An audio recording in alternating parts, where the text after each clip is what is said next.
Hi guys, I'm going to make cherry and balsamic vinegar pork chops.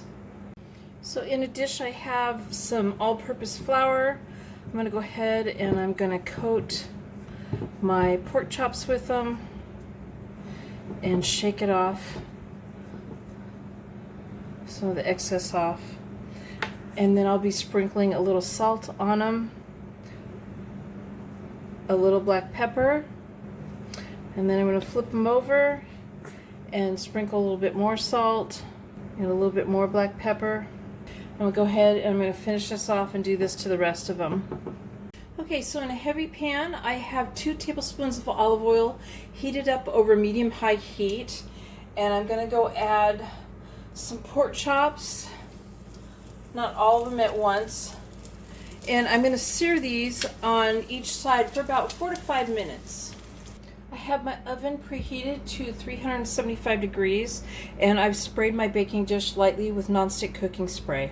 I'm going to bake this for 20 to 30 minutes, and the temperature on the pork chops reach 145 in Fahrenheit. So in a saucepan, I'm adding 2 cups of balsamic vinegar, half a cup of light brown sugar that's been packed, 1 cup of cherry preserves. You can also use cherry jam, half a tablespoon of onion powder, 1/4 cup of honey. In a bowl I mix 1/4 cup of water with 1 tablespoon of cornstarch, and I'm going to set that to the side. I have the heat turned up on high, and I'm going to bring the vinegar up to a boil, and then I'm going to reduce it down to a simmer. I'm going to let this simmer for 15 minutes and reduce down a little bit. I'm going to stir the cornstarch.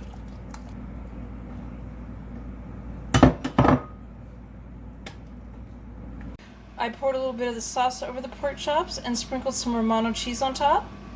And there's my cherry and balsamic vinegar pork chops. I hope you guys like this video. Please give it a thumbs up and subscribe to my channel, and thank you guys for watching.